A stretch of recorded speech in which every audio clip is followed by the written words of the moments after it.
Please stand for the flag salute and prayer. I pledge allegiance to the flag of the United States of America and to the republic for which it stands, one nation, under God, indivisible, with liberty and justice for all. Please remain standing while Councilman Sarah leads us in prayer. Heavenly Father, thank you for bringing us together this evening in the service of our community. And thank you for the wonderful weather that you have blessed us with today, and where we have many great days and success ahead of us in the upcoming year. Amen. Thank you, Vincent. He must have been offshore. Wasn't that nice here? Yeah, I guess. Yeah.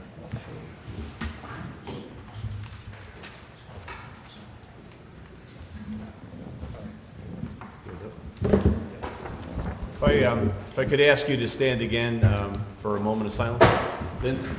I'd like to ask for a moment of silence for the 17 victims of the Florida shooting.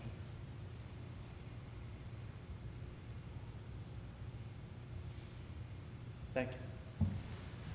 Thank you, Vince.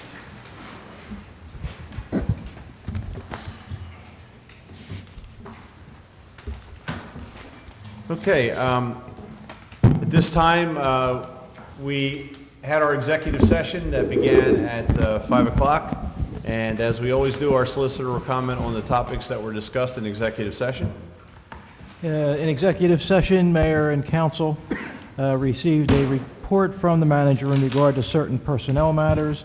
Specifically, the manager advised that Kevin Turner has resigned, David Riley has been hired, and in the construction office, Mandy Wineland has been hired full-time after previously having served in a part-time position. The council also discussed a variety of personnel issues. These issues are being discussed and will eventually become part of a process to amend the personnel handbook. The nature of these issues dealt with sick and vacation time, personal time, and holidays. Additional information will be made available on these matters as the revision to the personnel handbook moves forward. It's anticipated that that will be approximately 60 to 90 days. Thank you, Fred. Okay, at this time, it's my honor to introduce Mary Lou Gagnon, who is the Director of the Division of Intergenerational Services for Atlantic County. She's going to talk about some of the resources that are available through her department for our residents. Mary Lou? Thank you, Mayor. I'd like to thank Lynn for reaching out to me and asking me to be here tonight. One of our missions is to assure that we educate the community about programs and services available for our frail elderly, people with physical disabilities, and their caregivers, so we can allow our individuals to remain living at home in the community.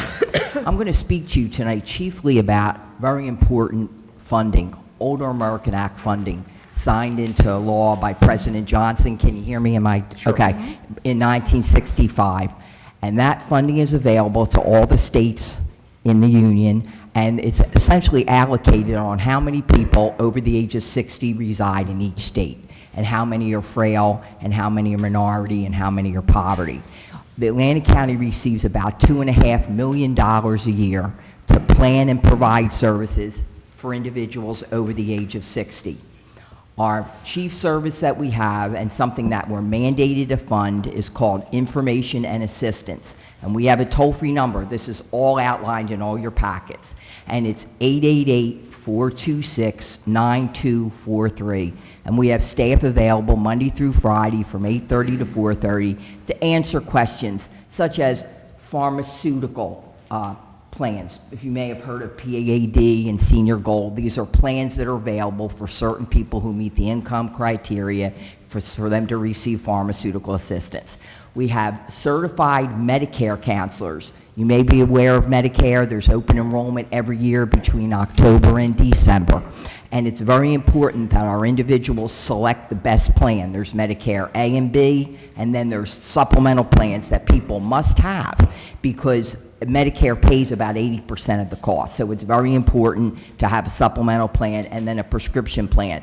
Some people find navigating that, picking the best plan that meets their needs but that is the most affordable, they find that sometimes overwhelming. So we have certified counselors that can help them do that every year.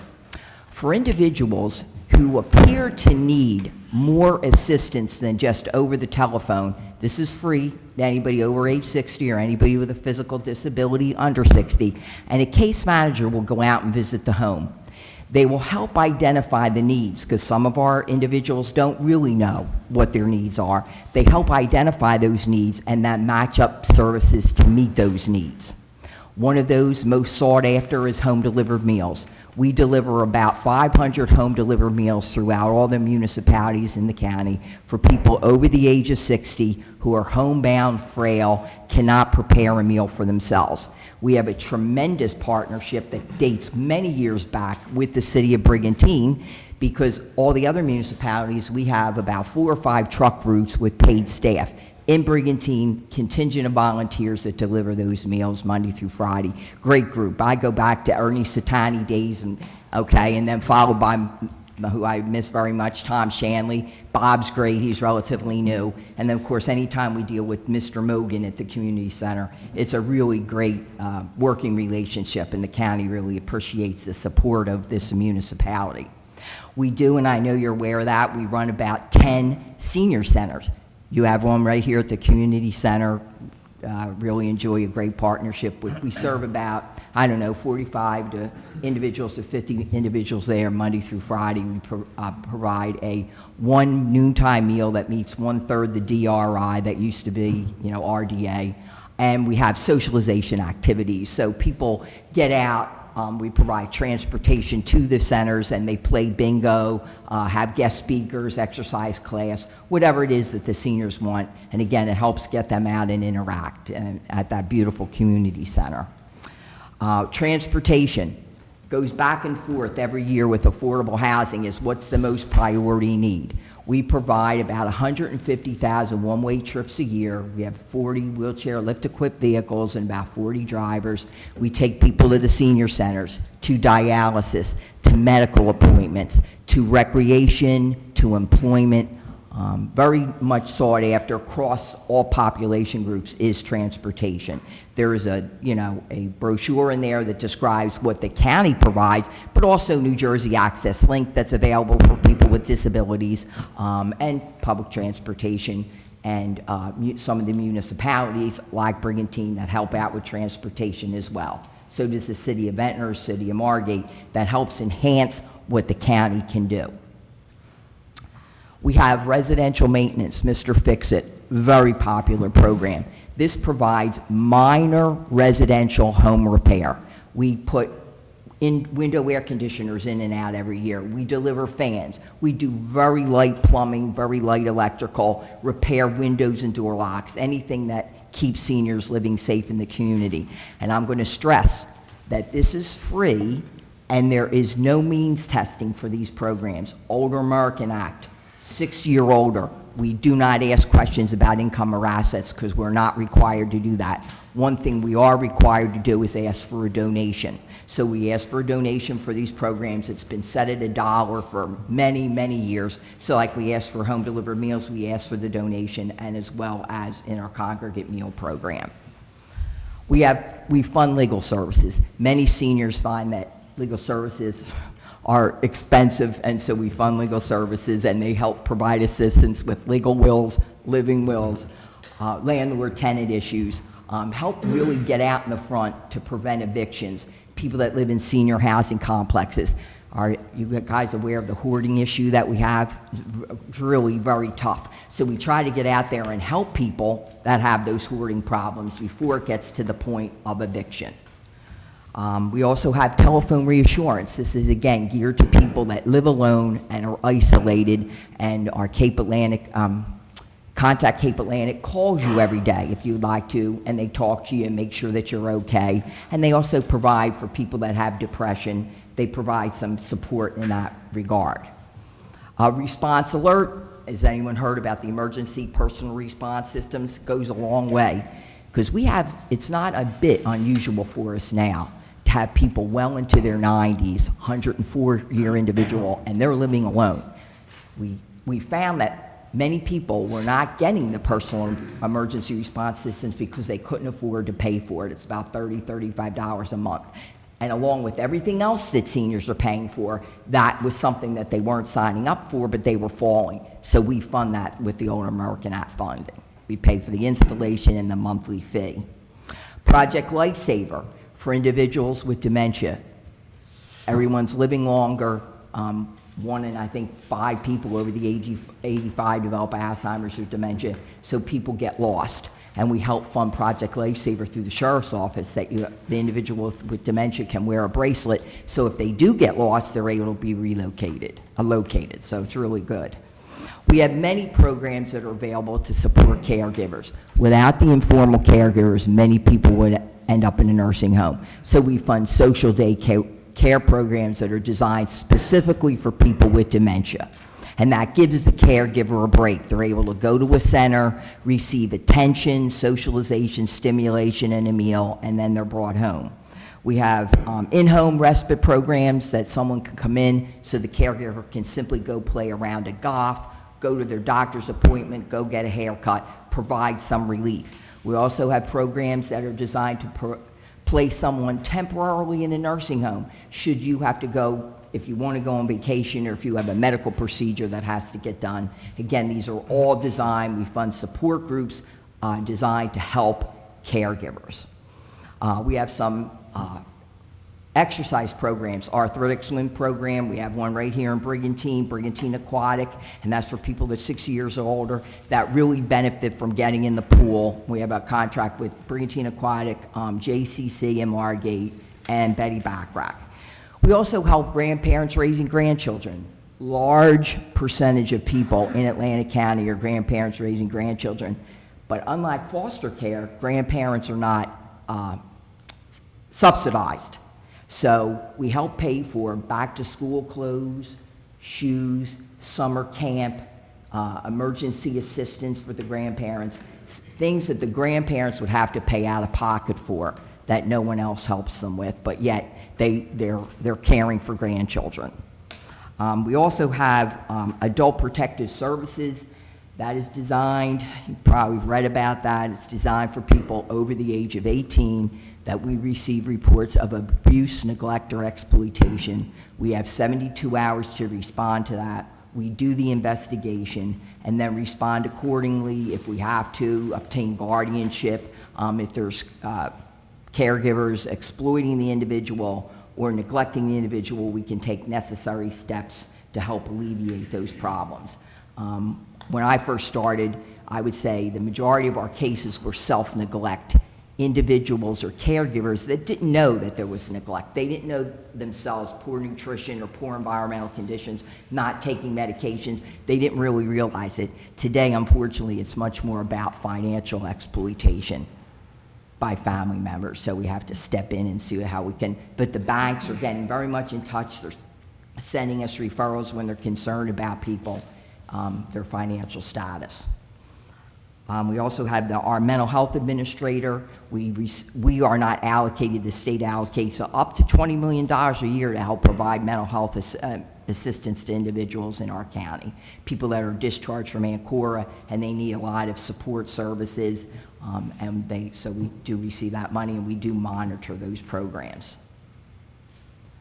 Does anybody have any questions for me? I kind of glazed over the services. You have all of the information in your packets, and anybody can call our toll-free number, and I have my card in the package should anybody need to call me and reach out. I don't want to make it sound like I was just explaining to the fire department when we were there a few weeks ago. We really don't provide 24-hour care. We provide home care services to help relieve the caregiver, and then with home delivered meals, it goes a long way in helping people remain living. If you do need 24-hour care, we can help you make that transition to assisted living or to a nursing home. Interesting fact, in the last 10 years in Atlantic County, I will say, everyone should be very proud, we're kind of leading the state in this.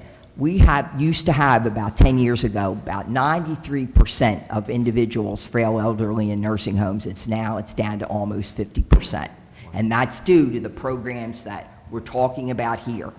We also, there's some information there about Medicaid-funded programs, and they actually provide a vast array of services that meet the financial criteria for Medicaid. We talked about some home care. That's kind of limited through our grant funds, but Medicaid, you can get up to 7 days help. They'll put in ramps for you. They pay for your medications and your doctors, but these are means tested. So those are the programs. We actually determine financial eligibility for long-term care for the community and nursing home. So we also have that. And those programs are means tested, unlike the programs that I was speaking about earlier, Older American Act.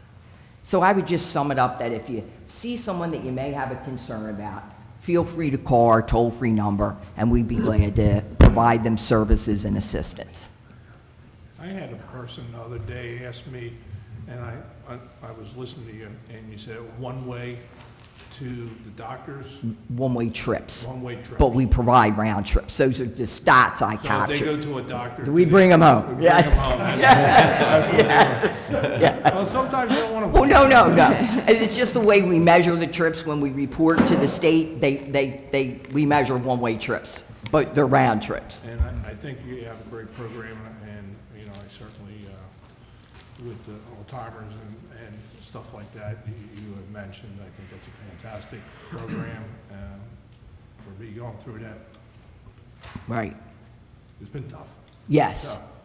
But I like when you talked about the attorney, you looked him right in the eye and said, it costs too much money. I got to, I call it. Well, it's just that our seniors are on such a in fact, you know, we have 3 active cases right now in this city of individuals that are struggling, that cannot afford to live where they are living now. Some own the home, they have a reverse mortgage, but with all their other expenses, it's very tough. So, in your packet is all information about utility assistance, fuel assistance. This is what we try to do to make sure that the senior's getting everything they can so they have as much out-of-pocket money left so they can pay their taxes, they can pay their rent. And because affordable housing, not to be the naysayer, but if you need a subsidized apartment, it's about a 36-month wait. So if somebody needs it acutely, very hard. So what we try to do is encourage everyone to get on a wait list. So like if a new building opens up, like in Egg Harbor City a few years ago, there's a lottery, and their apartments are filled before the facility is built. I can tell you firsthand over the years, I've called Mary Lou a number of times with issues, and you've always been incredibly responsive. You along with Jerry Del Rosso and everyone at the county to bring those services to the people who need them most. But this was great to give an overview of everything that you do, because usually I call you with a specific issue, right, and you give me a specific answer dealing with that issue. But it's very good, I think, for everyone to hear what is available. And I know you are in the community center often. Yes. And this information's available with our staff at the community center Yes, as well. absolutely. And we're going to go there in April, reach out. They wanted the people that are in Florida to come back, and we're going to go do an in-service there for everybody in April. Great. But it's a great center, wonderful center. I've Mr. told you. Mogan is wonderful. It really, and you and I spoke about this, it really has exceeded, I think, all of our expectations in terms of how much it's been used and the services that are provided there and the way people are able to connect, Right. which is so important, as you mentioned, to be able to socialize and also, you know, have that nutritious meal and all the other things that go on there for recreational purposes. And what the volunteers do, which is tremendous, they refer to us all the time. They go in, they're seeing people every day, and they think that they might need more than a meal, so they refer to us. So it really is it's a real win-win. And they're just a great bunch of people, the volunteers. Oh, absolutely. Wonderful. And Absolutely. Bob, so. Just 2 things I'd like to add. First, Mary Lou, thank you for clarifying the question about the one-way trip to the doctors. People would probably be hesitant to use that service if you told them it's a one-way trip. And the other thing I'd like to suggest, I had no idea myself, the range of services that the county provides. Very impressive. Maybe we could add to our website the information, or the summary sheet that Mary Lou's given us, and possibly a link to your office. Sure. So people can easily, through our website, access a summary of the different kinds of services that you offer, and then actually reach out to you. Great. And this yellow brochure, I know, is throughout the county. It is, Had a lot and of- it's a great, It is. And it's a handout. good handy guide for some of those services that are Yes. available. I know they're in the schools, you know, and everywhere else throughout the county, and probably in our lobby as well. Okay, any other questions for Mary Lou? I'm impressed with the grandparent program that you have, because when I was teaching, I knew I had a lot of grandparents raising their grandchildren. I know a lot that do that, and they were really struggling to buy clothes and food for their grandchildren. It was, yeah. again, because they don't receive the Right. subsidy, so. Right. We That's saw a that years fabulous ago. program. We have high numbers here. I'm In sure. Atlantic County of grandparents I'm raising sure. grandchildren. Family Service Association has our contract, and they do a very good job. Thank you. Right, thank you. Mayor. Mary Lou, thanks. Okay, If you don't mind, I'd like to just say something. I'd like to personally thank Mary Lou. Captain Daly set it up, and she came in 4 different days during our annual EMS training that we do, and she gave this great detailed brief to each one of our platoons. And some of us weren't even aware of a lot of the services. And then Bernadette had made up these little pamphlets that we now, excuse me, we carry these in our ambulances, so when our guys are on calls and if they feel that, you know, after evaluating a patient that they could benefit from some of these services, then they pass these on to them. So we are carrying these now in the ambulances, and you know, as we see fit, our guys hand them out to make sure the information's getting out there. But thank you for coming last month, and taking 4 separate days out of her busy schedule to come over was very helpful for us. So thank you. pleasure. Thank you. You've built a wonderful array of services and a great team that delivers them, so congratulations. Thank you. Here, here. Okay. Thank you very much. Thank you. Thank you, Mary Lou. Okay.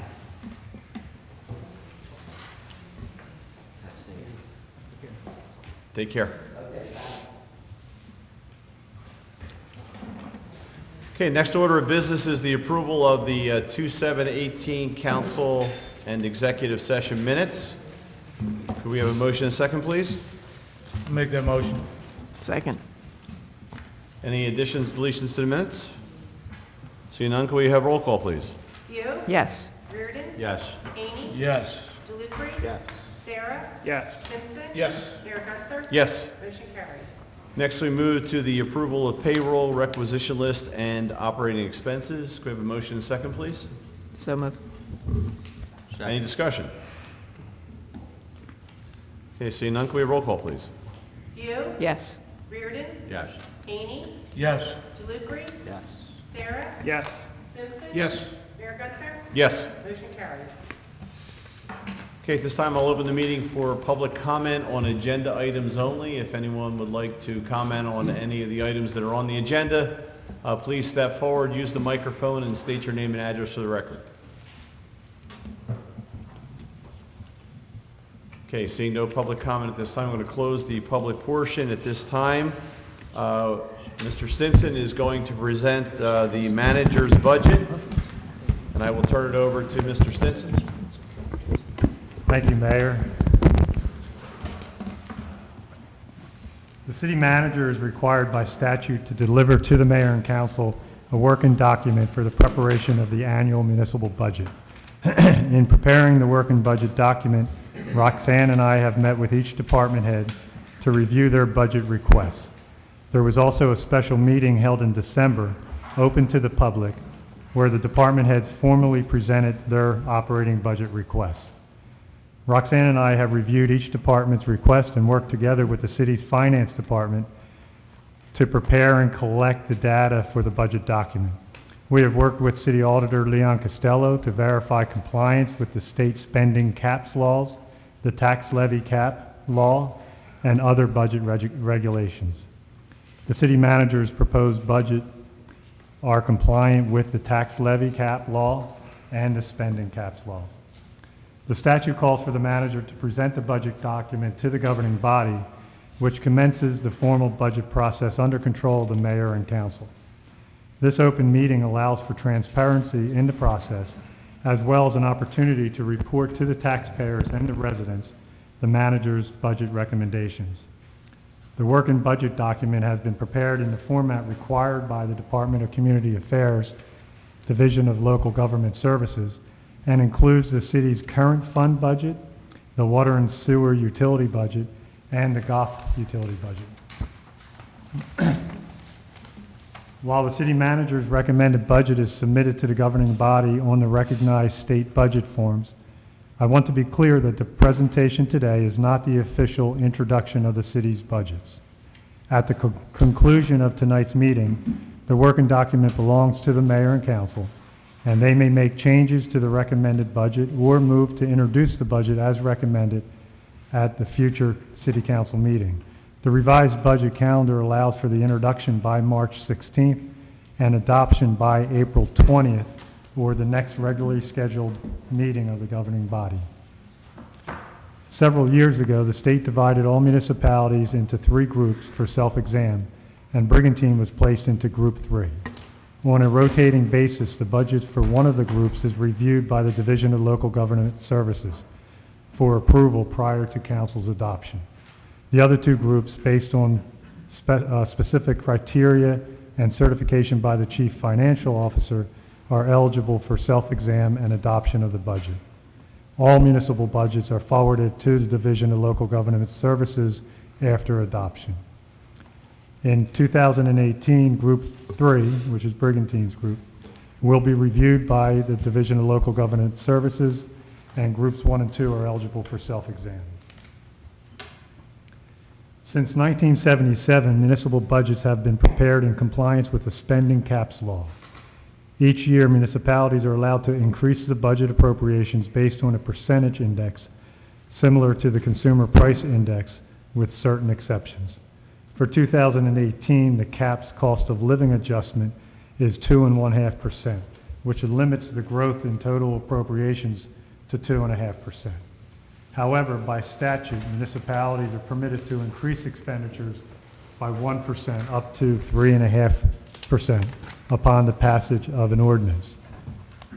Historically, Brigantine has been compliant with the spending caps calculation, and we have an ordinance on tonight for adoption that increased the expenditure limit up to 3.5%.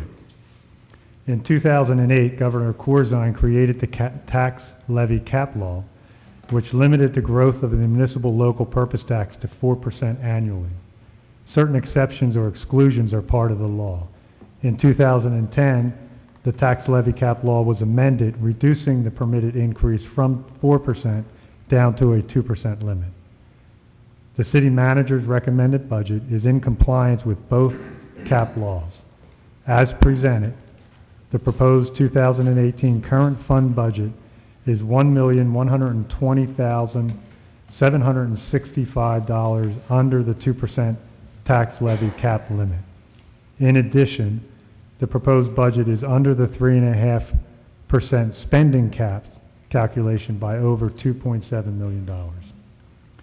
The manager's 2018 current fund budget, as presented here tonight, totals $30,217,462.03 and is a reduction of $1,045,173 from the 2017 budget. The local purpose tax of $21,694,053 is a reduction of approximately $325,113 from 2017, and a combined reduction of more than $1,277,000 over the last 3 years. In fact, the local purpose tax for 2018 is approximately $27,000 lower than the local purpose tax was in 2012. The city's percentage of tax collections continued to be strong in 2017 at 98.92%, and was obvious by the current tax and delinquent tax collections realized. Total miscellaneous revenues without the reserve to pay bonds and notes, grants, and reserves for future capital projects is $3,964,622 in the 2018 budget. This amount represents a net increase of $234,500 in miscellaneous revenues over 2017. There were increases throughout most of the line items, but most notably in the city's fees for beach tags and vehicle permits, for a combined increase of 6% over the 2017 budget. It should be noted that the city's state aid received is anticipated to be the same as 2017 and is just $850,122, which is less than 3% of the total revenue anticipated for the current fund budget. This budget reflects a conservative approach to the anticipation of revenues. The use of $2,850,000 in fund balance is $300,000 greater than the amount used in 2017. With long-term budgeting and strategic financial planning, the 2017 fund balance was replenished, and it is anticipated that a significant portion of the balance will be replenished by the end of 2018 as well. The increase in the use of fund balance is to allow taxpayers to benefit from the fund balance increase. As of December 31st, 2017, the unaudited fund balance stands at $6.3 million. Salary and wages total $12,859,775. The total appropriations for salary and wages in the current fund budget are $159,905 more than they were in 2017, or approximately a 1.3% increase, which includes required contractual commitments. Salary and wages continues to include a $500,000 addition for accumulated leave compensation, which has remained at the same level over the past 3 years. Other expense total is $7,367,030 and represents the operating expense from all departments along with insurance and utility costs. That represents a decrease of $41,800 from last year's budget. There are fluctuations up and down throughout the various departments, but the majority of the decrease comes from insurance and utility costs. Statutory and deferred charges amount to $3,571,526, which represents a minor increase of $6,706 from last year, with a combined 3.4% increase in pension costs. Levelization of debt service costs is an initiative of this administration. The 2018 municipal portion of debt is $3,407,760, which reflects the same level as 2017. The contribution to the capital fund of $375,000 reflects an increase of $275,000 over the 2017 level. This is in anticipation of additional much-needed capital improvement projects and land purchases. Reserve for uncollected taxes is a calculation based upon the entire levy of the city, including the county and school taxes. The calculation this year remains a conservative one and is based upon the current local purpose tax levy and an estimate of the school and the county taxes. The 2018 increase is $9,372.67, which will help offset future tax appeals. In summary, the manager's 2018 current fund budget, as presented here tonight, totals $30,217,462.03. It represents a conservative approach to revenue projection and includes both the increases and decreases in the respective department budgets and their operating expenses. As presented, the local purpose tax is $21,694,052, which is a decrease of $325,113 from the 2017 budget. In fact, the 2018 local purpose tax is approximately $27,000 less than the 2012 local purpose tax. Based on the 2018 city assessed value, a penny on the tax rate equals $326,634. The proposed local purpose tax rate will be 66.4 cents per $100 of assessed value, which is a decrease of 1.3 cents from the 2017 budget. A property with an assessed value of $400,000 will pay approximately $51.32 less for the year in local purpose taxes. Our water and sewer utility budget. The water and sewer utility budget is supported by the billings and the fees charged for the consumption of water by individual customers. The water and sewer utility, as presented, has a proposed balanced budget for 2018 and maintains a self-liquidating status. As such, any capital bond ordinance approved will not require a 5% down payment. The 2018 water sewer utility budget totals $6,132,167, which is approximately a $380,000 increase over the 2017 budget. The proposed 2018 water and sewer budget includes $250,000 of fund balance. The fiscal objective has been to stabilize the utility and its fund balance. The unaudited fund balance at December 31st of 2017 stands at $2,315,740 for an increase of $886,851 over the ending fund balance at December 31st of 2016. Expected operating revenues are directly tied to the anticipated expenses and the amount of revenue realized in the prior year. Salary and wages total $1,077,000 and represents a decrease of $33,000 from the 2017 budget. Other expenses total $3,301,400, indicating an increase of $100,400 from last year's budget due to the operating needs of the utility. Debt expense totals $1,401,100 for an increase of $179,600 due to the financing of improvement authorizations of 2014.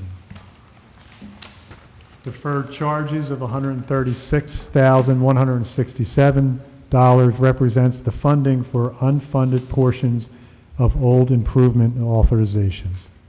Statutory expenses are $218,500 for 2018, keeping in line with the 2017 levels.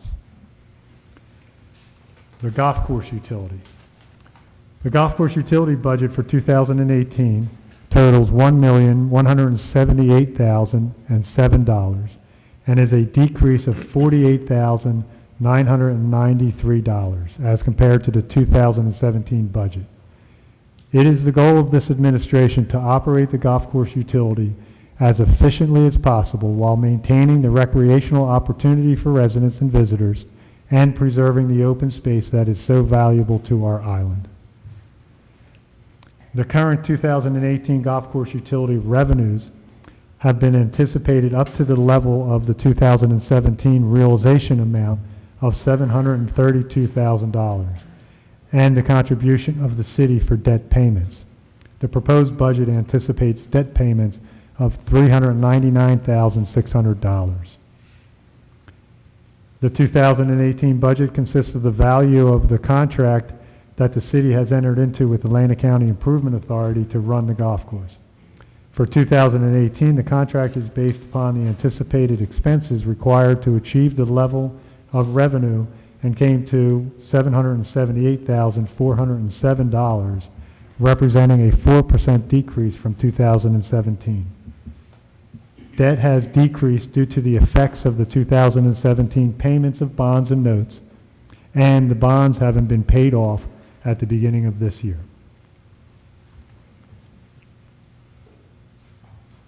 Capital budget. The various departments have submitted capital requests totaling $14.8 million over the next 3 years. Of this amount, $7 million represents improvements to the water and sewer utility system. A summary of the expected capital expenditures is included on the last pages of the budget document. This is always a work in progress and can fluctuate from year to year. It has been the intention of this administration to evaluate current approved improvement authorizations and to either reallocate or cancel as to make the best use of funds already borrowed before initiating the request for new funds. And the moment we've all been waiting for. In closing, the city's budget in 2018 continues to be managed in a professional and fiscally sound manner. This has been achieved through long-term budgeting and projections, maintaining proper allocation methods, sound financial records, while providing the necessary reserves for future expenditures. Through a conservative approach to budgeting on revenues and limiting growth on discretionary expenditures, the city remains in sound financial position and has not relied on one-time revenues to balance this budget. The recommended budgets allow the city to continue to provide the same services in 2018 as in the past. This budget also provides for a very stable future. As always, I am available to meet with Mayor and Council to review the budget and provide any additional information necessary. I would like to thank the city employees and the department heads for their service and dedication to the city of Brigantine and for their assistance in the budget preparation process and for working together to continue to provide the level of service expected by our residents. Also, I would like to thank Roxanne and the Finance Department and City Auditor Leon Costello for their help and input in the development of the city manager's recommended budget. The end. Thank you, Ed. Excellent.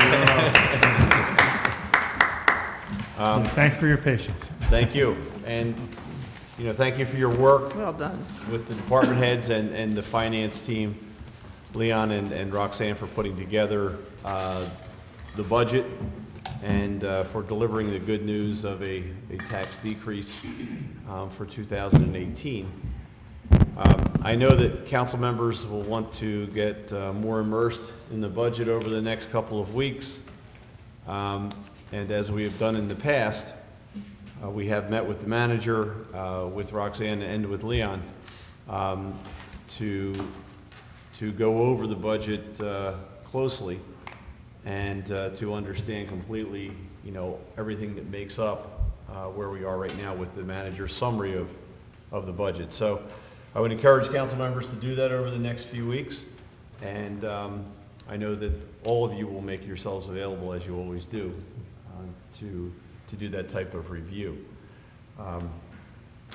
This is very good news, and we're on very sound financial footing, which makes our review easier in many ways, but also nonetheless, I think everyone wants to understand everything behind the numbers going forward. So great job with this, and I don't know if any council members have any questions tonight, or you want to wait until we do spend some time with the professional staff. Yeah, in the past, we do make ourselves available whenever council wants to schedule to come in. We can also set a few dates. I'll work with Leon and Roxanne. We'll come up with a few dates, and I can put it out to council that way as well, if council wants to come in groups of 3 and meet with the 3 of us. So whatever is the pleasure, but we'll send out an email with some dates and see how that works. But Roxanne and I certainly will work our schedules out to be available. Great. I'd just like to say thanks for the report, Ed, and it's tremendous news that we're going to have a 1.3 cent decrease. That'll be the third year in a row, 4 years without a tax increase in the local municipal taxes. And I don't think there's another town in the county that can say that their local purpose tax is lower this year than it was in 2012, 5 years, 6 years after the fact. So, awesome job. Keep up. I was going to say keep up the good work, but that's another side. Thank you. Yeah. Please consider coming in sooner rather than later. Okay. Leon, anything you want to add before you leave? Just that, the procedure now will be to introduce this on March 21st, and we'll have a public hearing on April 18th. The governor is set to speak on March 13th, I believe, and at that point, he'll be announcing what's going to happen with state aid. It's not a big issue for the city of Brigantine. You don't get that much to start with. And you're well within all the caps, and we need the Board of School estimates, probably the March 27th, 28th meeting, whenever that's going to be, to include their portion in the budget. This is a pass-through, has nothing to do with yours, but we do need that number in here. Other than that, we're ready to go. Might ask you to comment. We do have an introduction of an ordinance tonight, Yes. bond ordinance that was a result of a Board of School Estimates meeting for air conditioning, basically emergency Right. air conditioning repairs to. Yeah, I'll wait till, I'll You want to stay through one. that? Yeah, Okay, yeah. good. Okay. We're going to move on then to, which is ordinance number 3 of 2018, the public hearing and adoption, amending Chapter 61 of the City Code of the City of Brigantine as it pertains to salaries and compensations. We have a motion second, please? I'll make that motion. Second. Okay, at this time, I will open the meeting for anyone who would like to speak on ordinance number 3 of 2013, which is the salary ordinance. Yes, Mrs. Phillips. Did I say 13? I've been here a while. Ann H. Phillips, 308 27th Street. At the end of January, the Taxpayers Association sent a letter to the city manager about violations of the city's salary ordinances regarding non-union longevity payments. We asked that the letter be distributed to council members. At your last meeting, I asked that you familiarize yourselves with it, and I placed some copies on the dais to help you do that. Excuse me. According to salary ordinances dating from 2013 and including this one, longevity was eliminated for all non-union employees. Quote, employees that have received longevity in the past will maintain the longevity that has already been added to their base, but will no longer be eligible to receive longevity from January the 1st, 2014, unquote. In the 2013 ordinance, longevity is eliminated. In succeeding ordinances, longevity was eliminated. Longevity accrued before January 1st, 2014 was to have been added to base salaries by that date. It was not. Based on our thorough research, we find, number one, 2014 base salaries don't include accrued longevity. 2, the 2015 base salary is the same as in 2014. 3, 2016 base salaries include raises, but no amounts for longevity, which are listed in 2 separate columns, the percentage earned by an employee simply for time in the job, and the amount based on that percentage of the base salary. 4, longevity was paid in 2014, 15, 16, and 17, in violation of the city's own ordinances.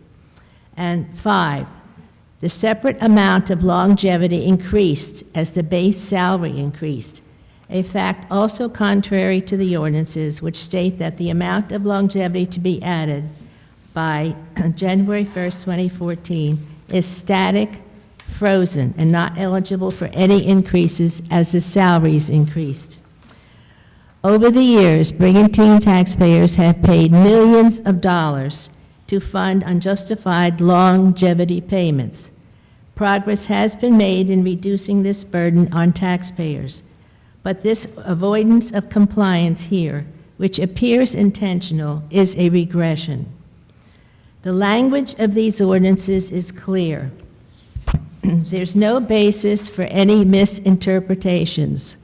All municipal employees and the public need to know that their municipal administration obeys its own ordinances and will adjust salaries where these ordinances have been disregarded. You are accountable for seeing that the law is followed, in this case, beginning finally in 2018. How will each of you address this issue of noncompliance? Thank you, Ms. Phillips. Mr. Stinson, you want to start by explaining how we got here? Yes, Mayor. The practice has been, so longevity has been frozen, essentially, at the percentage that was given as of the date of the original ordinance, 2013 or 2014. The practice has been, while it is rolled into the salary, it has not been combined with the salary. So if, for example, an employee made $60,000 and had $3,000 of longevity payments, it was identified that way in two separate columns. They were compensated at $63,000. We keep it separate so that there's just a clear tracking and record of this was a longevity payment at the time, and it continues every year, so our records are clear. If it was combined, as the ordinance says, if it was merged with the $60,000, that number then becomes $63,000, and any future increases would be on the $63,000. So if the city gives a 2% increase to the $63,000 in subsequent years, the total is exactly the same as what we are doing, keeping them separate, keeping it as a percentage, giving a 2% increase to the $60,000 number, and then therefore the percentage would be calculated against the salary, and the longevity amount would go up, but at the end of the day, the combination is exactly the same. So If it was rolled in, then would our pension payments go up too? So if it was rolled in, then we would be amending the salary ordinance, your maximum would be increased. Having said all that, I mean, that's how it's done. It does not change the final number. I do not believe that we are in violation of this ordinance. I've spoken with our labor attorney. He also advises me that we are not in violation of this ordinance. He further advises me that we can't do anything different at this stage because we're in negotiations with the supervisors, the proposed supervisors union, which these positions are included in, and changing that current practice would be considered an unfair labor practice. So A, he advises me that we are not in violation of this language of the ordinance, and B says we can't do anything differently anyway.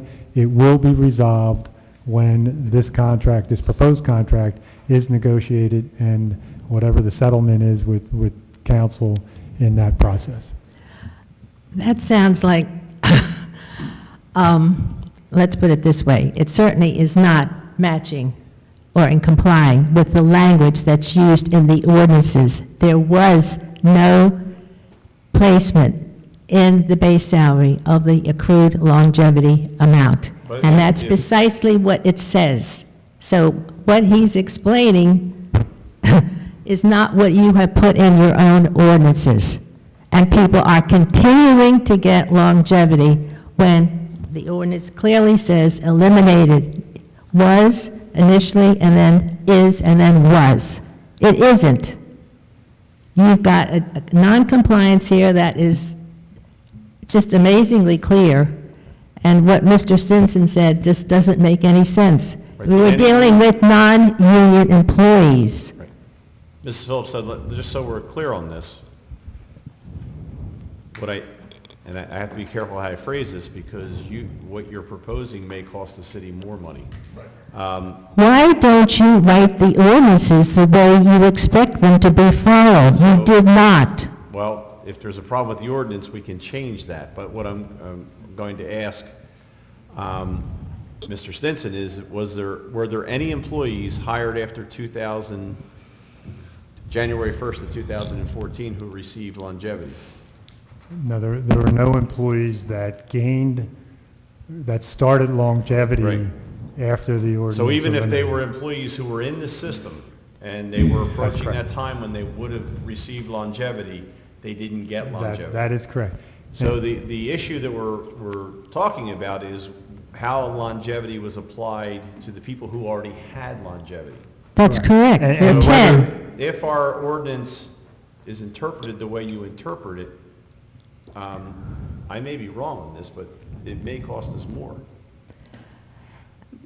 That is no reason, Well, what- and it's not necessarily, no, according to what I did, the payments made exceed what would have been made if they had been, the longevity had been put in the base salary. It clearly says in the base salary. It didn't happen. If you put it in someone's base salary, don't they, if every increase that they get is on top of the That is correct. longevity that's included? But the longevity it isn't growing. Your salary's growing, but the No, longevity as a it would separate grow. item is It would not grow. growing. If you do the math, if you give I someone a did. 2% raise and it starts at 63,000 and then goes up, and Mr. Stinson's. Sir, will you please read, and excuse me, also Councilwoman View, please read the ordinances. I don't know how you can make it any clearer. You're not supposed to be paying longevity. That money was Right. put into the base salary, and then So it- what you're assuming then, it was put into the base and they got longevity, is that what you're saying? No, yes, no, it didn't go into the base salary at all. Well, And the longevity is being given as it has been in the past. so as long as we didn't call it longevity, you're okay with it? Please, Mayor No, Gunter, I'm that's saying if beneath it were- you. If it were put into the base, and we would have to go back and, I know what it says, and I'm not sure if Mr. Rappawana looks at it differently. So, if I could, I respectfully disagree with Mrs. Phillips. The ordinance did not say that those employees that receive longevity will have that removed from their salary. In my example, if somebody was making $60,000 and in 2013 they received $3,000 of in longevity, it did not say that they will no longer receive that money is gone, right? It does say it will be rolled into the base. Okay? Well, it So that wasn't. means, please, let me finish, please. So that means, and again, my example, the person who was making $60,000 would have the $3,000 of longevity rolled into the base, and therefore would be making now $63,000 of salary.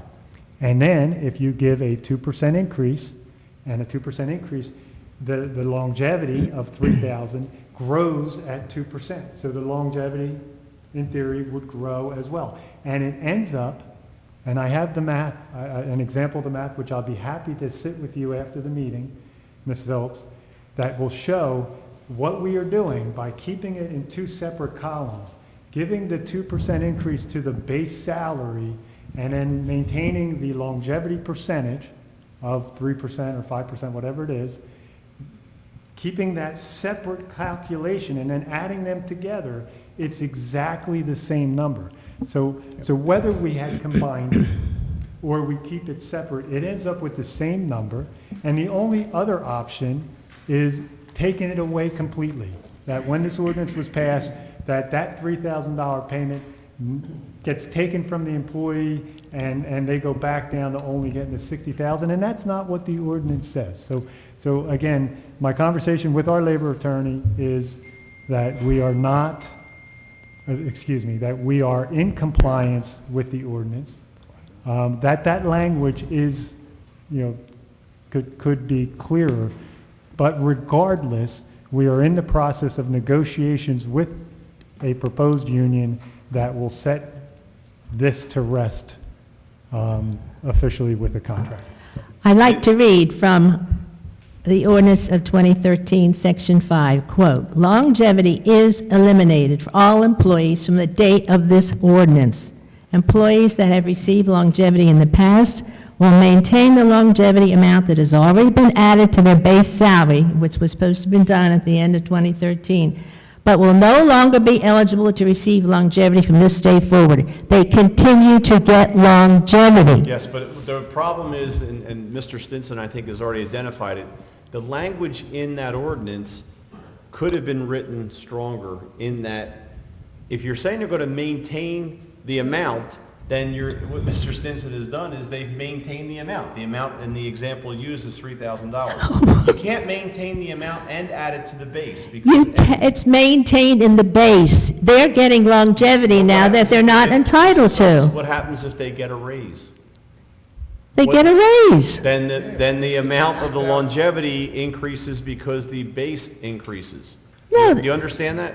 It's all within the base salary, and actually, But the amount of money they have received over this period of time is greater, the way they're getting it now, than it would have been before.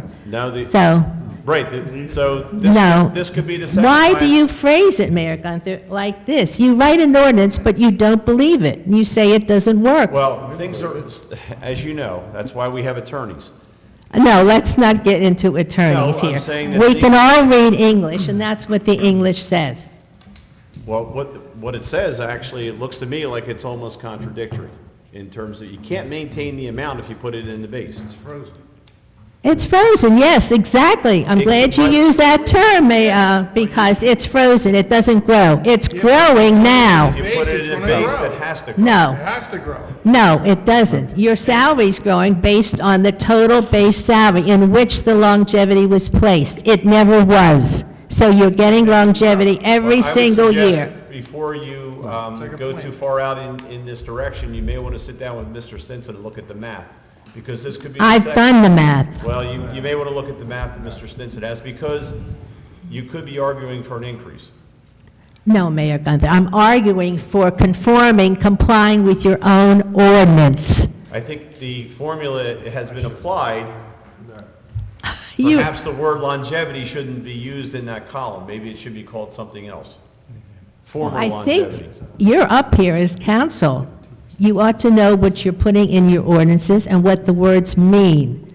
You are doing precisely the opposite of what the ordinance says. And yes, people are getting longevity every year, and it's not supposed to be. We're trying to reduce this. You've reduced it for new employees in the public sector unions, but you're continuing it in the non-union salaries. And it makes no sense. You know how much we paid, taxpayers paid for longevity in 2017? Not specifically, do you know? Yes, almost $340,000. And that's less than it was before. Right. We have paid millions of dollars to people simply for putting time in on the job. I thought we were making progress in going from that and knowing what private industry does. You don't get paid for simply being there. Ms. Phillips, I think we've made tremendous progress, as you've seen. I But thought you're maybe- going backwards with this. I don't know if we're going backwards. I think it perhaps wasn't written as clearly as it should have been in the beginning. And that's where we may have to go and revisit it. Well, I think you ought to look at your language and put in what you mean, and then you follow the law. Well, Mrs. Phillips, apparently the only person who does perfect work is you. Mayor We- Gunther, well, those and- comments are and- beneath you in a sense as a Well, mayor. it's true. I mean, there are things that are identified in ordinances all the time that need to be tweaked. That doesn't hold up to anything. You're above that. You don't tell the public that, gee, you're fine, you're perfect. That's ridiculous. No, Answer the issue. The issue is the language, and you're not complying with it. Mrs. Phillips, what I Phil. think we're seeing is that the language could be a little ambivalent in this area. Phil, if I take a shot at this? There are three people up here who were there when the ordinance was adopted, Andy, yourself, and me. My recollection of the process and the thinking behind it was that we wanted to eliminate longevity initially. Some of us, anyway, that were on there, thought it would be a good idea to eliminate longevity completely. so that whatever you had in 2012, in 2013, whatever piece of that was related to longevity would be taken out. A net decrease for a lot of people. After discussion, it was determined that's not the way to go. So the ordinance that we passed, again, as I recall, was intended to freeze whatever amounts an individual had at that point, add that amount, expressed as dollar amount, to whatever was their base salary, and going forward, for that person who was already in the, if you will, in the longevity system, when they hit what otherwise would have been the next break point for them to go up further in longevity, that wouldn't happen. There would never be future increases expressed as a percentage or dollar amount or anything else in longevity for those people. And for those new employees who came after that, there would never be longevity at all. And that was the final decision. That's what I understood, I've always understood, the ordinance to have intended. And as I'm hearing Ed tonight, his explanation, and I haven't looked at the actual summary sheets, but they seem clear enough.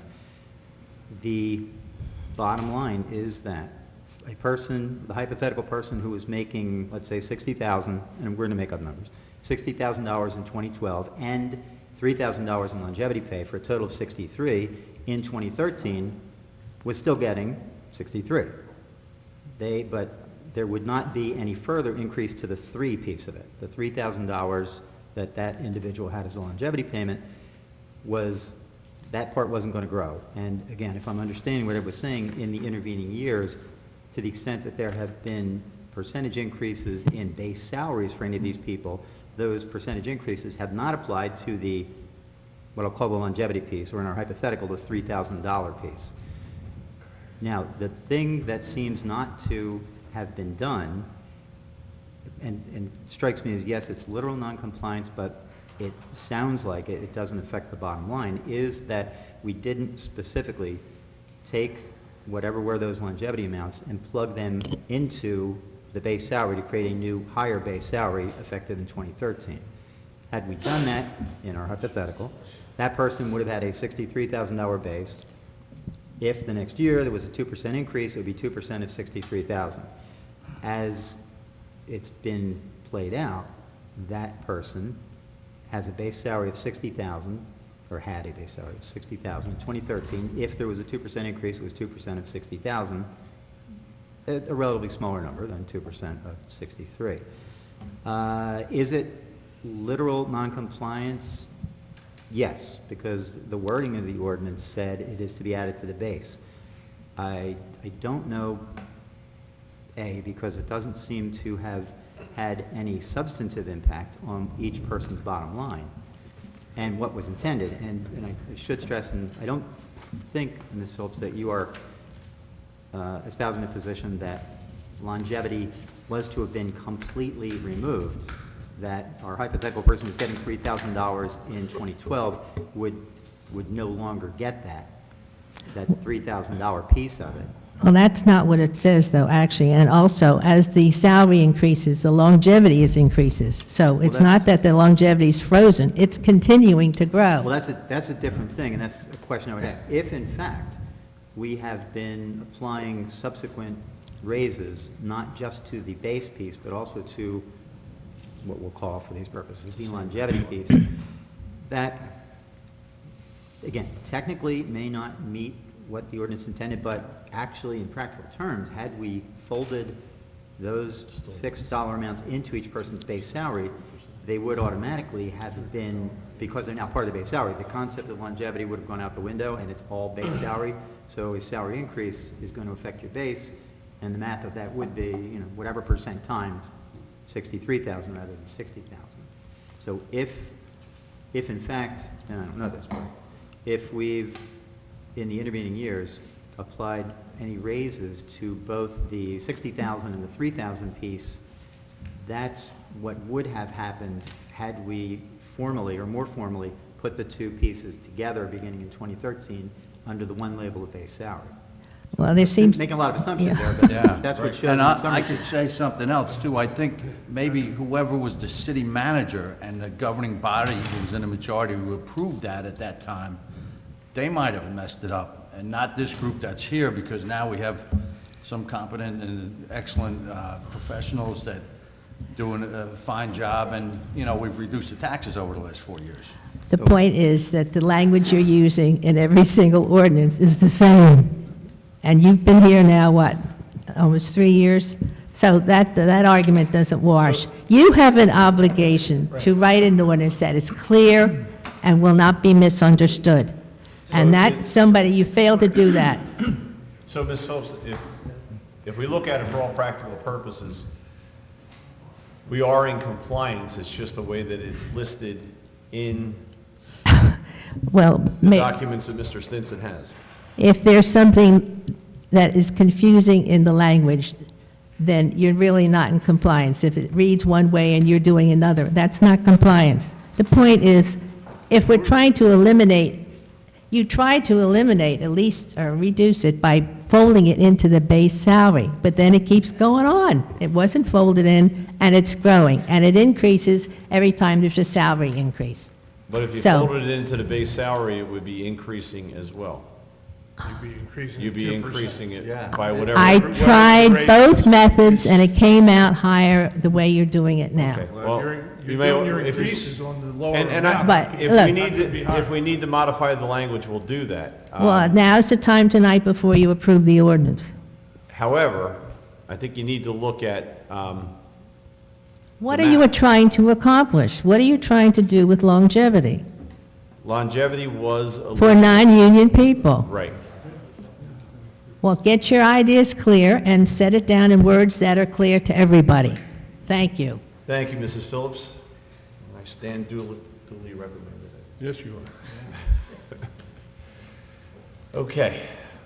Any other public comment on this ordinance? Okay, seeing none.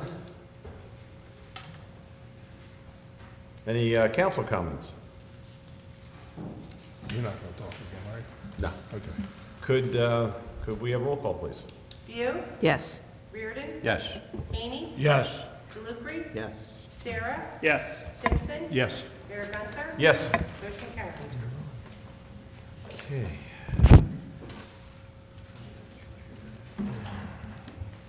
Okay, ordinance number 4 of 2018 is a public hearing and adoption to exceed the municipal budget appropriation limits to establish a cap bank. We have a motion and a second, please. So moved. Second. Okay, at this time, I'll open the meeting for public comment on ordinance number 4 of 2018. Is there any public comment? Seeing none, although we're not exceeding the cap, we are banking the cap for future use if necessary. Okay, any other council comments? Okay, seeing none, could we have roll call, please? View, Yes. Reardon, Yes. Haney, Yes. DeLucre, Yes.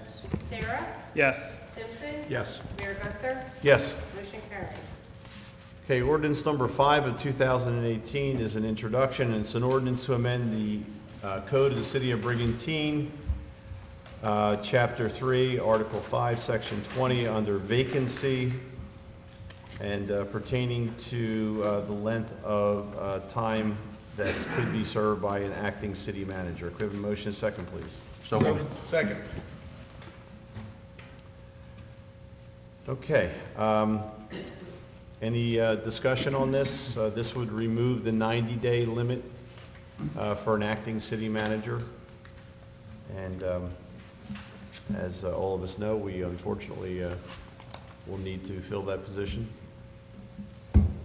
Okay, any further discussion? Seeing none, could we have roll call, please?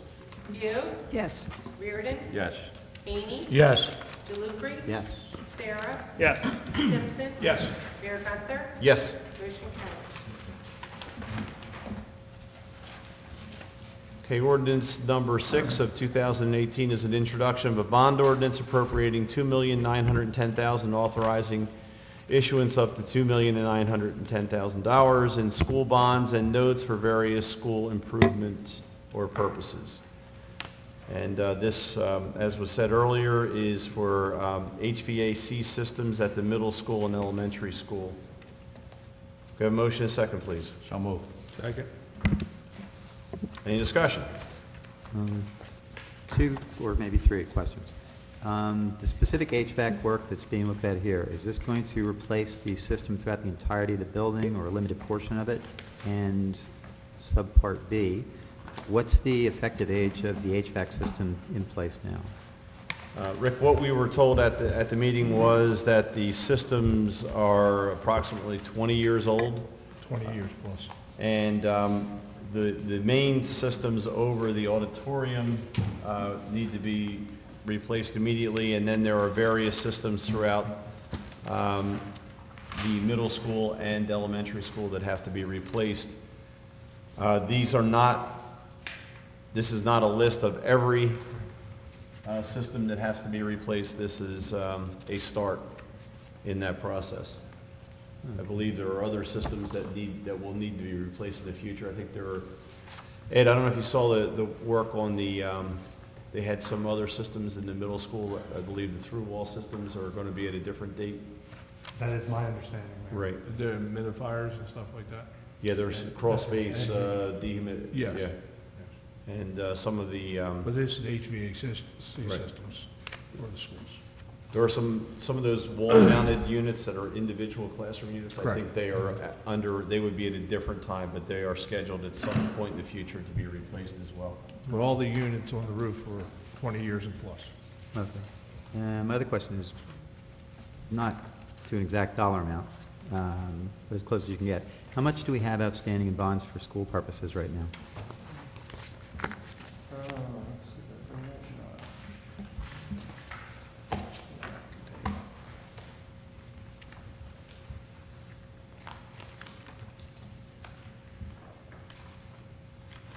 There's $3,600,000 right now in principals of the school debt that's outstanding. Okay. And I'm assuming none of that covering HVAC work, right? Or at least not the work we're looking at now. Is this from HVAC work? Is that what No, you're I'm saying none of what you have there already out on the street, so to speak, is relating to any of the HVAC work that we're now. Oh, no, absolutely not, yeah. Okay, thank you. The other thing to remember about school bonds is that the school district, the city carries the school debt service in our budget. There has been no increase that has been caused by this debt service. But also, it is eligible for 40% reimbursement of debt service aid from the New Jersey Department of Education. They have to go through that approval process, but these are projects that are eligible for the debt service aid of 40%. So that comes in on a yearly basis. It's not a grant. It is it's a reimbursement of 40% over several years. Yeah, and this $2.9 million is not going to increase, it can't increase the local purpose tax because it's not part of the local purpose tax, but it's not going to increase the school tax either. By the way that the outstanding debt that you have is falling off, this will be replacing part of it. It'll be no net change. If you look at your budget on, Roxanne, did you give them this? Okay. On this sheet right here, in the top left-hand corner box, the last item of revenue is the amount that's raised for school debt service, and you see it changed by $19.56. And that's projected to stay that way. And it's been that way now for several years. Even with this new ordinance, we are not changing the amount that we paid per year. As that stuff falls off, this stuff goes on.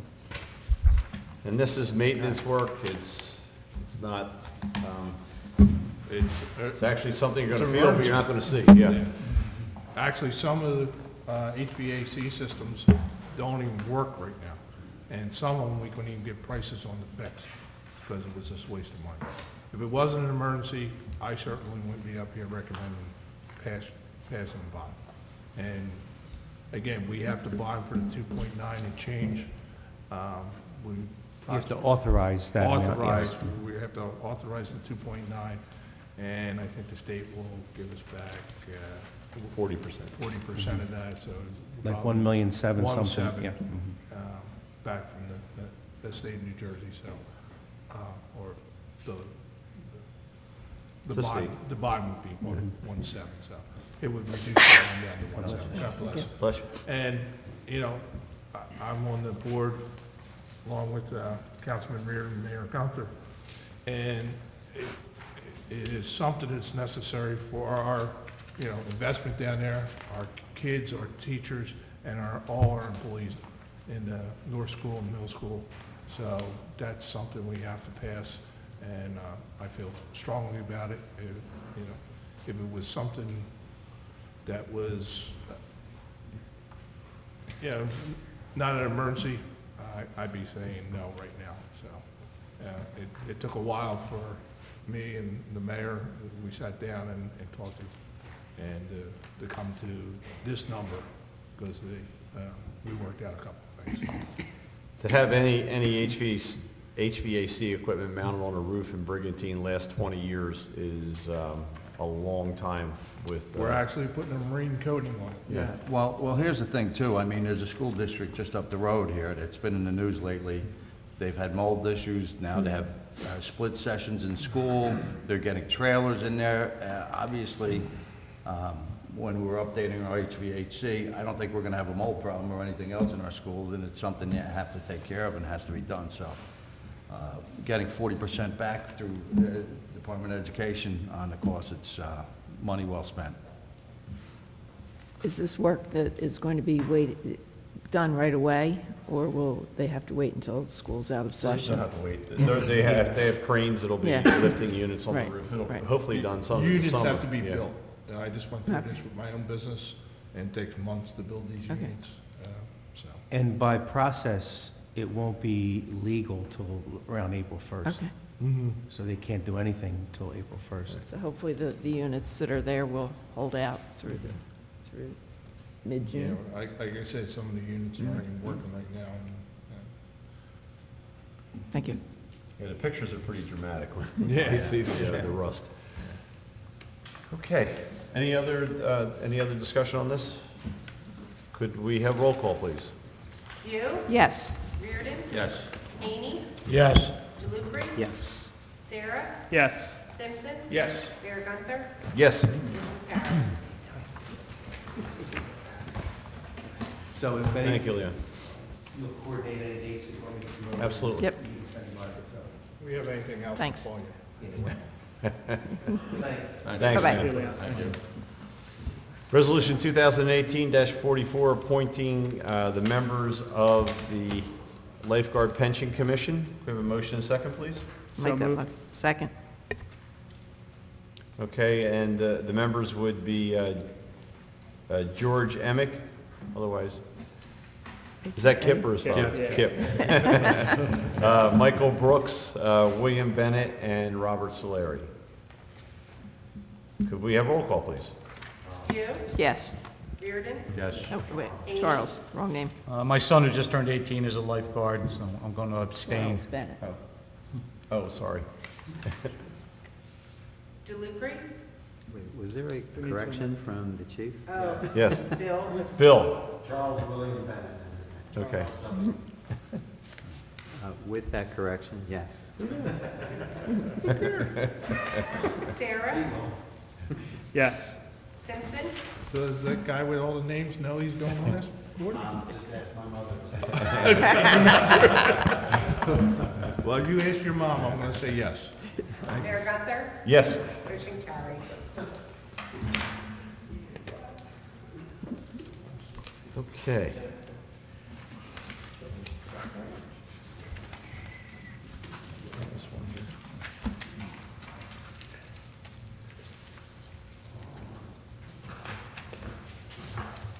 Resolution for the North End, whatever reason it's. Does that happen? You have a resolution for the North End? Lynn, do you have the resolution for the, Edward? yeah, North End's there, 47. yeah, I know, but the actual resolution. Are we That's all we have, there was no resolution, I called all the senators involved with this. They don't. Yeah, okay, We're on number 16, correct? right. That's correct. All right, so, Resolution 2018-45 is support of Senate bill to exclude United States Armed Forces Combat Zone pay from gross income taxation and implementation of Title 54 of the New Jersey statutes. Could we have a motion and a second, please? I'll make that mo- Second. Any discussion? Okay, seeing none, can we have roll call, please? You, Yes. Reardon, Yes. Haney, Yes. Jalupri. Yes. Sarah, Yes. Simpson, Yes. Mayor Gunther, Yes. motion carried.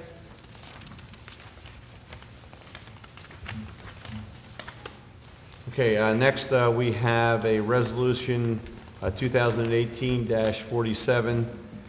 This is opposing the state takeover of the North End Beach. There. 46? I'm sorry. Road reconstruction I skipped one, that's why. You want to get to it really quick. I do. All right, we'll go to 2018-46, award of contract for a road reconstruction program. And this is a resolution, City of Brigantine, authorizing the award of contract to Lexa Concrete for the 2017 road reconstruction program in the amount of $661,857.60. And this was based on their low bid. Could I have a motion, second, please? I'll make that motion. Second. Okay, Ed, do you want to describe some of the work they'll be doing? I would, Mayor. Thank you. Thank you. This was a good bid for us. We had 7 contractors bid on this project. It is our 2018 road repaving project. It includes Bayshore Avenue from Roosevelt Boulevard to just in front of the Elks where the boat ramp reconstruction ended.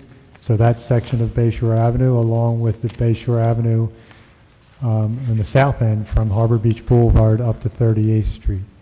It also includes the alley running between Revere and Brigantine Avenue next to Richmond's Ice Cream, Primal Surf, and Atlantic Coast Realty. And it includes repairs on Lagoon Boulevard, on Atlantic Brigantine Boulevard by the access road, and also speed humps in front of the community center, and a repair out on Revere and 20th Street. It was good bids, it was competitive, and came in under the engineer's estimate, and I recommend the council make the award. Lexa, the low bidder is also was the contractor that repaved the boulevard on the county project most recently. Okay, any questions, discussion by council? The only question I would have, Ed, happy to hear that Bayshore from Harbor Beach to 38th is part of the mix. What's the prognosis for 38th to the lighthouse? Obviously, depending on council, it is anticipated in the budget that we prepared and presented tonight as a capital expense. So what I would hope is council this year would do another bond ordinance for capital improvements, and we would continue to go after Bayshore Avenue improvements, not only from 38th to the Circle, but continuing along Bayshore Avenue from 6th Street towards 15th Street. Thank you. I think Mayor's just going to say the area by Richmond's right there, where I guess the surf shop's up the street there too. There's a lot of traffic all the time, but particularly in the summertime with all the children there. And I guess they're going to be speed tables at the rec center. That's correct. Okay, and that's a very good area too with our senior citizens and It's also very, with, very youth needed. in that area. That's very needed there. Well, money well spent. Great. Okay, could we have roll call, please? You, Yes. Reardon, Yes. Haney, Yes. Jalupri. Yes. Sarah, Yes. Simpson, Yes. Mayor Gunther, Yes. motion carried. Resolution 2018-47 is a resolution opposing the state takeover of the North End Beach and their management of that asset as described in the resolution that would eliminate recreational uses that have been allowed in that area for decades. Have a motion, second, please? I'll make that motion. Second. Third. And this will be forwarded to our Assembly and our Senator Chris Brown, our Assembly team, and also the Freeholders. Freeholder Board as well plans to do a resolution supporting Brigantine's position. Any further comments? I think we need to let the state know that we're all united and totally opposed to this proposition. I think it's important for people to know, too, that the goal of this resolution is to bring the state back into conversations with us. I mean, the state's made a decision in the absence of us. We recognize that they're trying to look out for the best interest of the natural area and the wildlife preserve up there. But I think that they're forgetting a lot of the things that people enjoy. You know, right now, the state is limiting 4x4 access to fishing only. But there's so much more than fishing that can be enjoyed up there. And I think about like people who go up to take pictures and photographers and artists. I know I've surfed up there for a number of years, people who kayak. It is a great place where all of our families and our retirees can really go out and explore nature. And it's sad that the state is deciding to limit that and take away something that all of us have enjoyed for so many years. And I can tell you, I'm very, very proud of all the support that we have at so many different levels of office. We've all been in communication with our Senator, Chris Brown. He is helping us to negotiate with the state. We have our freeholder board. We have John Risley and Rich Days, who are going to introduce this at the next freeholder meeting. And we're all standing together to let the state know that they need to come down and they need to work with us. What's important for people to know as well is that this decision was made under the Christie administration. We were really hoping that with the change in government, with Governor Murphy coming in, that we would be able to get back together and work in a bipartisan manner to find something that works for both the DEP as well as the residents and visitors who come to Brigantine. And that is still our goal. We have a public meeting that's coming up on, what is it, next Tuesday? Next Tuesday, 27th at 6 p.m. at North School. In honor of your birthday, we're going to work this out. But we're asking that everyone come there and have an opportunity to have your voice heard and let the state know how we all feel about this issue. And again, our goal is to go back to that partnership that we've had and work things out between all of our levels of government. And Vince, hopefully next week's meeting will be a moot point because we have a team going up tomorrow, myself, the mayor, city manager, Ed, and our legal team there, Fred Cerny. So they asked us to come up and have a pre-meeting and maybe, hopefully, you know, I can get my birthday off, but if not, I'll make sure I'm there on the 27th and voicing my opinion about the takeover down there, which is absolutely ludicrous, to be honest with you. Financially, for the state of New Jersey and for us, for our residents and our visitors, to have half our beach shut off down there, it doesn't make any sense whatsoever. So we're going to be fighting hard for you guys, and we'll go from there. And if not, I'll see you on the 27th. And it is important that people show up on the 27th at North School at 6 o'clock because the state needs to hear from our residents and others throughout the area who use the North End Natural Area. You know, we've been involved in the discussions over, you know, with the state, but also over the last several weeks with a lot of residents and people who are very concerned about the future of that area.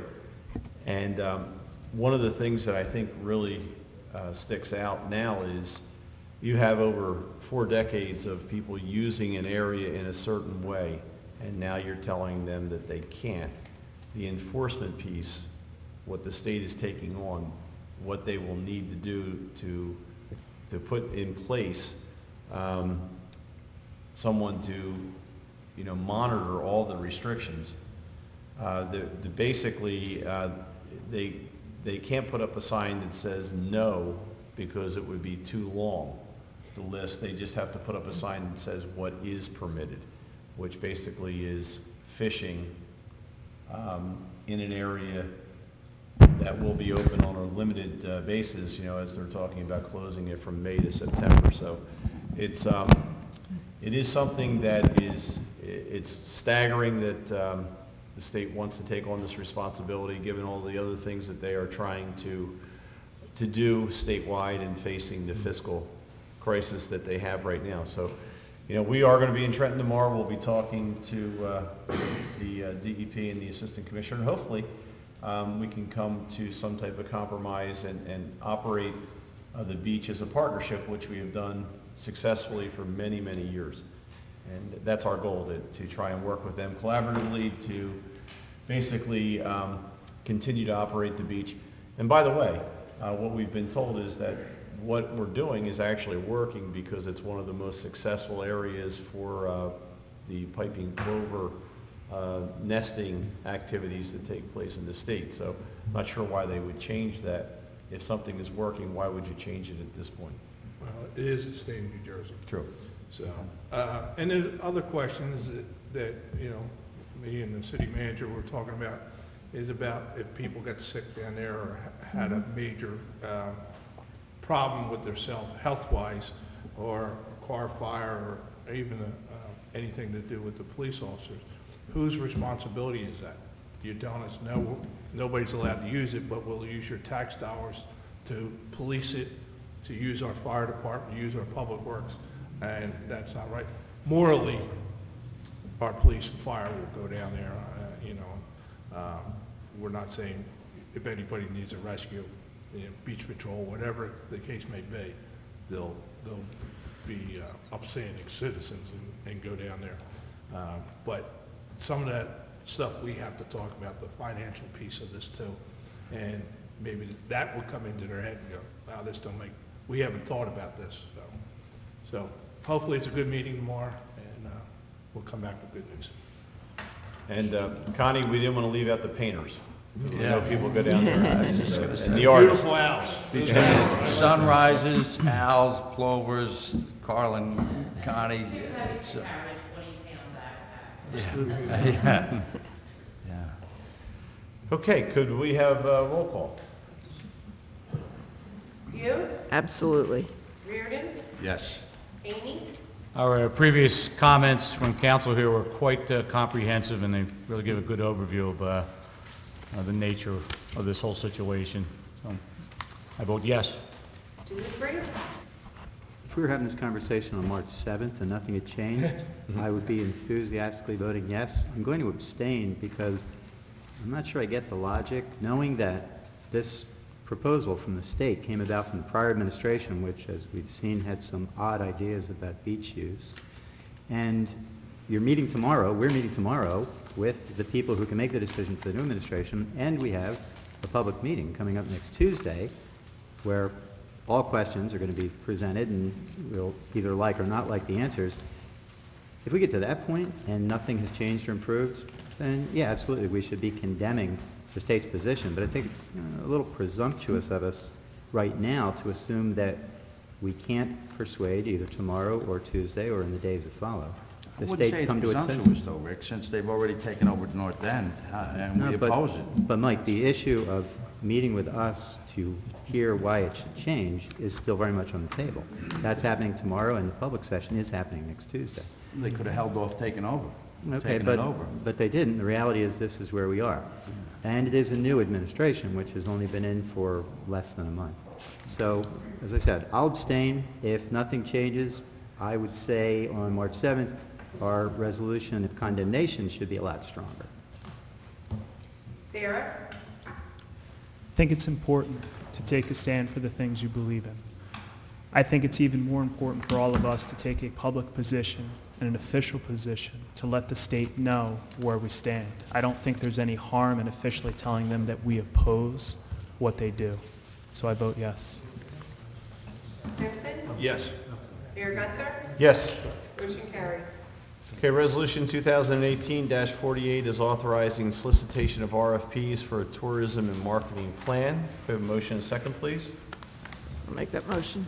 Second. Okay, this is a recommendation through the Tourism and Economic Development Committee, and we have worked with Jim Rotella to develop the plan. It's been through the committee, and it is time that we put it out, and hopefully we get some responses for us to develop that comprehensive plan for this year.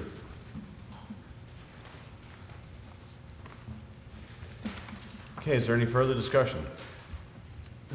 Yeah, I have a couple questions. I don't know if, Phil, you're the better person to answer these, or Ed, whomever. And just in the big picture, because I don't know that we've had these discussions as a body.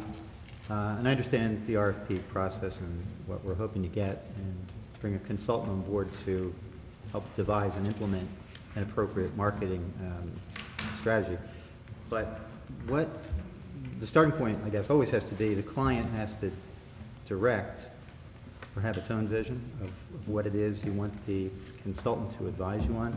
Mhm. So, again, in the big picture, general terms, who are the people, what is the message, I guess is the first thing, the message that we want to put out about Brigantine? I mean, is it going to be that, you know, we have an island with the following natural attributes, and we have right now these discrete events and facilities, and that you, our audience, you know, should come and partake of these, and or is it, you know, some different or more expansive message, and to whom are we directing it? I mean, is our big picture goal to get people to come down to participate in our big events, whatever they may be, or is it to get them to become familiar with Brigantine and maybe, you know, be persuaded to go to Brigantine as their entertainment or recreation choice versus somewhere else? And tied into that, you know, are we looking to get people on a day trip basis, or people who will rent? Because, you know, we have, unfortunately, really no motel or hotel stock for people to use.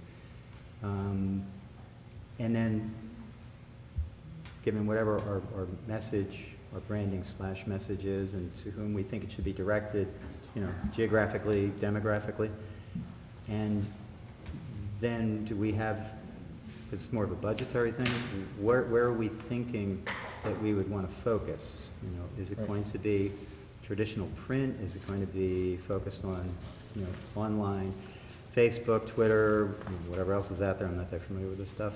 Right. You know, is our city website going to be a key? Are we going to have a companion website? I think it would be yes to everything. So the answer to all that is yes. So Well, there weren't a lot of yes/no questions. No, I understand that, but clearly the job of a marketing firm is to do just what you talked about, and that is to clarify our market. And I think you identified several markets, and I think we want to appeal to all of them. And it was a good summary. Along with that, they will come up with a marketing plan and a branding concept that eventually, you know, would go through the Economic Development and Tourism Committee, would come back to council for approval, much like has been done in other communities throughout the state. But Brigantine has some very unique assets that they will highlight. We also, as you identified, as a shore community, have some different types of lodging arrangements than other shore communities, in that we do not have a large number of hotel or motel rooms. So that they will be looking at how do we leverage the things that we do have, and coming up with a plan for Brigantine. The events are put in there, I think, to show that there are community-wide type things that do occur. And then there are some of the recreational assets. The list is not exhaustive. I think it's just a kind of an example of what is here. But also, that would be the job to bring out those types of things from interactions with members of the Tourism and Economic Development Committee and members of council and the public, to talk about what is good about Brigantine and what could we focus on. And the market will definitely be something that will be based on data. They have a lot of data that any of these firms have data where they see visitors coming from different areas. We have data in City Hall that we probably need to share with them and utilize, where our beach tag sales are coming from, where our four-wheel drive permits are coming from, where our homeowners are from. I mean, there's a lot of data that we can generate for them as well. And that's their job, to come up with a comprehensive plan based on a lot of those factors that you talked about. And I think the main focus will remain constant through several years, but aspects of the plan may concentrate on different parts at different times. And basically, too, Rick, we're trying to build a relationship with the Chamber of Commerce, open up our portfolio of, our city dock. I think that's, it's an asset we don't use very much, that we don't show off, our golf course, our beaches, stuff like that, to open up the portfolio of Brigantine and say, hey, guys, we got this. And maybe when they do rent, a lot of renters, because I know the realtors, when they rent, they end up buying a home here and stuff like that. And, me and Mayor and Mike and the rest of the council, when we're out and about, we meet a lot of new people out there that are building new homes and stuff like that. So it's that kind of exciting, for Brigantine. But, it's the best kept secret. But we want, people to pay, come here and pay, put all their money into our local economy. That's what we're looking to do. And also, like what you just said, I mean, every one of us here on council and a majority of the people in the room here, we have raised our children here. There's not a better place to raise your children. So I would like to think that, being on the Economic Development Committee and all that, we want families to come back, of course, come on back, and we want investors to take a look at Brigantine. What other community can say that we're stable, show the stability that we have here on the island, and have lowered taxes for 4 years in a row? They're lowered in 2012. So I'm glad you agree, Rick. Thank you. Yeah. So, but yeah. So that's. I think the timing is good with with Hard Rock coming back, with Rebel, or whatever it's going to be called, with Stockton moving back into Atlantic City. I think it's perfect timing to lure families back to our island as well. And also, you have a date here. It's February XX 2018. Right, we'll work out those dates. Okay. I wanted to get it before council, and All right. Jim wasn't sure when we would. Okay, all right, just checking because there's only this Friday left, Yeah, the XX. February.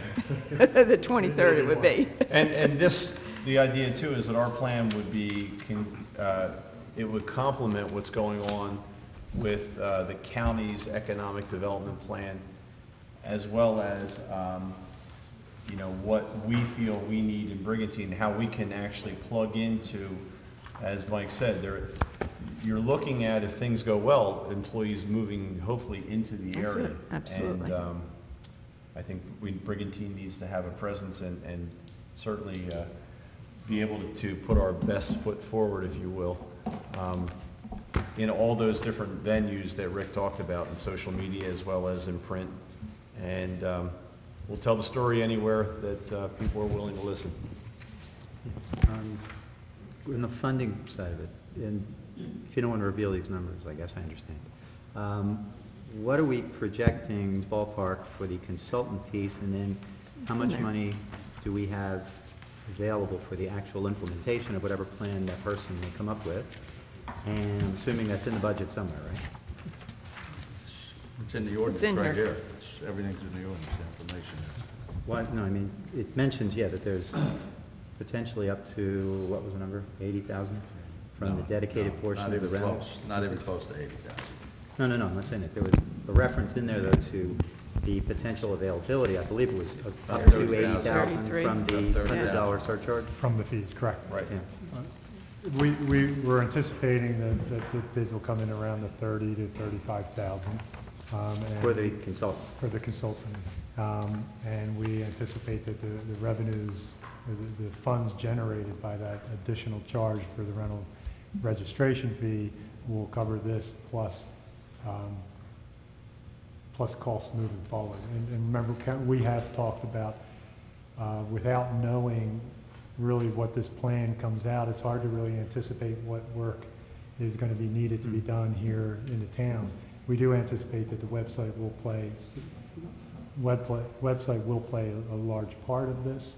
Social media will play a large part of it, and how that gets incorporated into the existing employees or assigned to duties, we're going to have to figure that out. But the starting point would be, let's get a consultant, let's start developing this plan, and then let's get some feedback and see, really moving forward, how we continue the plan once the consultant's done. And it's not necessarily one marketing firm to do everything here, right? We could have a few different it's- groups that possibly are webmaster, communications. Well, I would assume that the larger firms probably have all those entities within one umbrella. Some smaller firms may combine together to submit one proposal as that group. Right. But we're not, it's not, I don't anticipate it being a Chinese menu of, we'll take you for this and you for this. I don't think it'll be that. We also wanted our plan to complement the work that the Chamber of Commerce is doing. So that is, they've done with the events and with their own advertising campaign, so we want to make sure that everything comes together. And I think we have the leadership at the Chamber to make sure that happens. I have one last question on the financial piece, and the reason I'm asking, I'm assuming we want this thing to come together in time to have an impact on this summer season. So do we have, how much do we have on hand from the dedicated fund, or the dedicated portion of the rental fund? We have currently received last year greater than what we're anticipating this award to be. Okay. And then in 2018, it would be a full year's collection of that fee. So the expectation is we're going to be covered. Okay, thank you. Okay, any further discussion? Okay, seeing none, could we have roll call? View, Yes. Reardon, Yes. Haney, I think council made a lot of nice points, and I think in particular, Councilwoman View spoke about the upcoming Ocean Resort and the Hard Rock Casino coming here right across the inlet from us, and I just think it's imperative that we get the message out there in the best way possible through all means, whether it be advertisement or whatever forms of media. So this is an excellent thing, and I vote yes. DeLucre, Yes. Sarah, Yes. Simpson. Yes. Mayor Gunther, Yes. motion carried. Okay, next we move to Resolution 2018-49, and this would be the appointment of Roxanne Tasto as acting city manager as of March 16th, 2018. Could I have a motion and a second, please? So moved. Second. Could I have roll call? Did you say roll call? Jumped right to Yes. roll call. I'm sorry, couldn't hear. View, Are you sure? This is your last chance. Yes. Reardon, Absolutely. Haney, Yes. DeLucre, Karen kind of anticipated my question. I thought you were punished or something. Yes. Sarah, Well, if we had discussion, I was going to ask if we all voted no. Does that mean you stay? But proudly, I say yes. Simpson, Yes. Mayor Gunther, Yes. motion carried. Okay. We move to our consent agenda. We have the Historical Society Flea Market request, the Art Walk request, the Boy Scouts overnight fishing request, and the Riptide fishing tournament request. Can we have a motion and a second, please? So moved. Second. Can we have roll call? View, Yes. Reardon, Yes. Haney, Yes. DeLucre, Yes. Sarah, Yes. Simpson. Yes. Mayor Gunther, Yes. motion carried. Okay, at this time, are there any council manager committee discussions?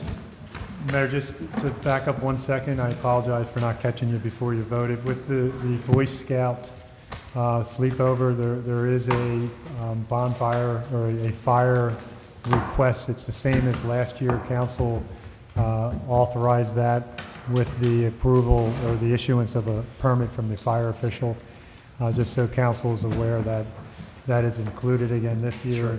And Yeah, I think I saw that in the letter somewhere, okay. or in the email, there was something about. Yes, it is.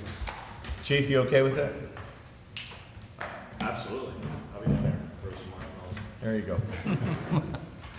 Okay, do we need another resolution to approve the fire? No, we're good? All right, it's all part of the same event, there you go.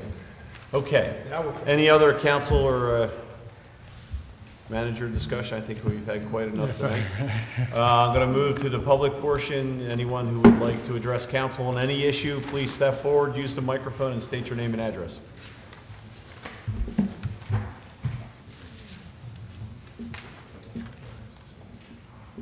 My name is William Curtis. I live 1101 Ocean Avenue.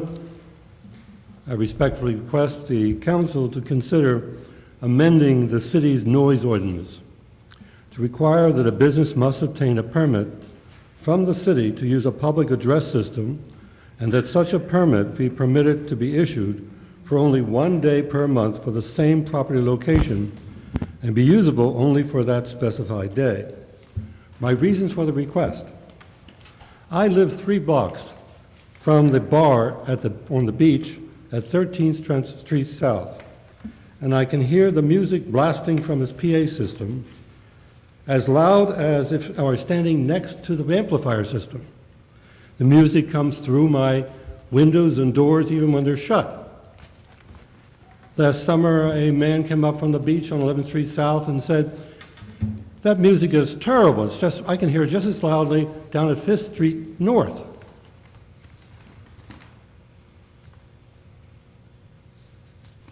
The city's police department can verify that every summer it gets lots of complaints from residents about the loud music come from the bar on the 13th Street beach.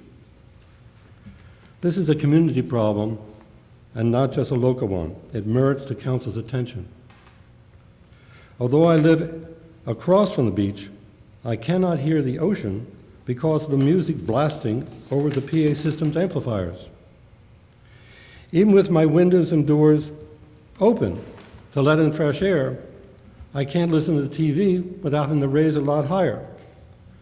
People should be able to sit on the beach and enjoy the ocean sounds or play music that they enjoy, rather than have to listen to that carryings on from 13th Street Beach. Can I answer any questions? No, I think you summed up your issue very well. Thank you. Thank you, Wayne. Okay, and is there any other public comment? Okay, seeing none, I'm going to ask for a motion to adjourn. So moved. Second? All in favor? Aye. Anyone opposed? Okay, I want to thank everyone for coming this evening, and thank you for your participation. Also for our viewers at home, thank you for tuning in.